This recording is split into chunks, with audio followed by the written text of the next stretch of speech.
Right, let's get straight into it. Welcome to this rigorous revision explainer for AQA Topic 3.1.3. Today, we're locking in on the critical mechanics of demand, price elasticity of demand, and income elasticity of demand. Now, if you're aiming for those top band marks, just memorizing textbook definitions isn't going to cut it. You actually need to understand how these concepts mathematically interact, and more importantly, how real businesses use them to survive and thrive. So think of this as your essential masterclass for truly owning marketing management data. Let's go! Here is our agenda for today. Number 1, influences on demand. 2, price elasticity and revenue. 3, income elasticity of demand. 4, strategic application with Gymshark. And 5, strategic application looking at Apple. Starting with Section 1, influences on consumer demand. Before we jump into any calculations, let's lay down the ground rules of what actually shapes consumer demand in these dynamic markets. Demand isn't just some static, fixed number. It's inherently linked to economic cycles. We call this cyclical demand. Typically, you'll see demand for non-essential goods naturally rising during periods of economic growth and then falling pretty sharply when recessions hit. Understanding exactly where an economy sits in its cycle, well, that's literally step 1 for any marketing manager projecting future sales. Now, what's really fascinating here is how the external, social, and technological environments create these massive opportunities, but also sudden, intense threats for a business.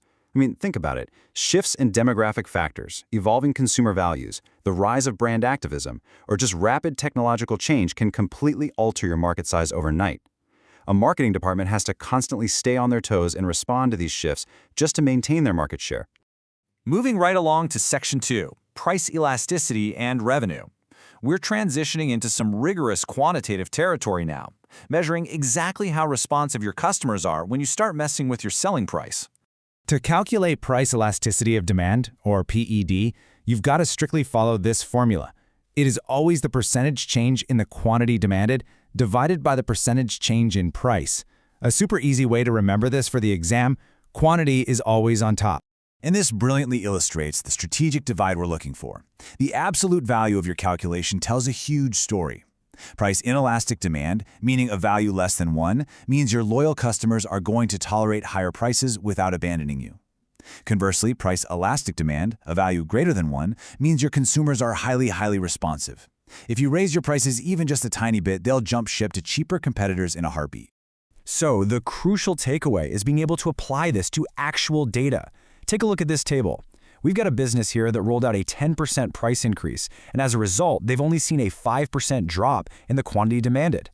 Let's put this into practice and test those AO2 quantitative application skills. I want you to calculate the PED based on those numbers and figure out exactly what happens to this business's total revenue. Go ahead, pause the explainer now and complete task 2.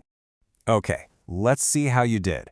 If you divided a minus 5% change in quantity by a positive 10% change in price, you should have calculated a coefficient of minus 0.5. Got minus 0.5? Absolutely brilliant work. Because the numerical value, ignoring the minus sign, is less than 1, you've correctly identified that demand here is price inelastic. This proves a critical mathematical relationship that examiners absolutely love to test. When demand is relatively insensitive to price, again meaning it's inelastic, raising your selling price will mathematically increase your total revenue. Sure, you might lose a few sales, but the extra cash you rake in on every single item you do sell more than makes up for it. It's basically a superpower for revenue. All right, Section 3, income elasticity of demand. Instead of price changes, we're pivoting to see how sensitive consumer demand is to changes in their own personal income. Income elasticity of demand, or YED, measures this sensitivity perfectly. And honestly, the formula is super similar to PED. It's calculated by dividing the percentage change in quantity demanded by the percentage change in consumer income. Just like before, keep quantity demanded right there on top. Now, interpreting the exact value here is key, particularly paying attention to the positive or negative sign. Positive values signify normal goods, meaning as people earn more money, they naturally buy more of your product. But negative values indicate inferior goods. These are products that consumers actively abandon the second their wallets get a bit thicker, ditching them for premium alternatives instead. Section 4, strategic application looking at Gymshark. Let's pull this into the real world with an AQA case study to apply these elasticity concepts to a massive brand. Ben Francis demonstrated immense entrepreneurial risk-taking to build Gymshark into a globally recognized billion-dollar juggernaut. A strong brand like this is clearly distinguishable from the competition, and because of this distinctiveness and their deep connection with their target market, Gymshark's customers exhibit incredible brand loyalty. That loyalty directly and heavily reduces their price sensitivity. Understanding that this kind of brand loyalty naturally leads to inelastic demand brings us directly to pricing strategies, specifically price skimming. This involves setting a high initial price for a new or innovative product to maximize your early profits. It relies entirely on targeting those loyal customers who perceive the brand's high value and are more than willing to pay a premium. This is a classic exam scenario. To practice your AO3 analysis skills using this exact context, I want you to build a tight, logical chain of reasoning. Go ahead, pause the explainer now and complete task 1. Finally, section 5, strategic application with Apple. For our last advanced application, we are diving into Apple's launch of the Vision Pro across global markets. This table highlights the incredibly complex trade-offs a business faces at this scale. Region A requires a lower initial investment, so there's lower financial risk, but it yields a smaller operating profit. Now, Region B requires a massive $3 billion investment, but generates nearly double the profit. But look at the crucial final row. Region B has a higher elastic YED. That means demand in Region B is highly sensitive to income fluctuations. If that region hits a recession, sales of the Vision Pro will drop off a cliff compared to Region A.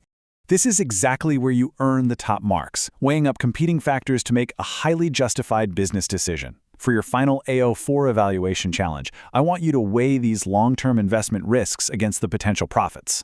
All right, pause the explainer now and complete task 3.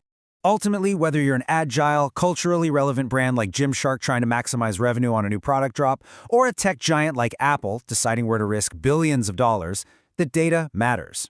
Honestly, can any business truly survive an economic downturn without mathematically understanding the elasticity of their own target market? If you truly understand PED and YED, you don't just understand the consumer, you literally hold the blueprint for the entire marketing strategy. Keep reviewing those formulas, keep applying them to real context, and I'll see you in the next explainer.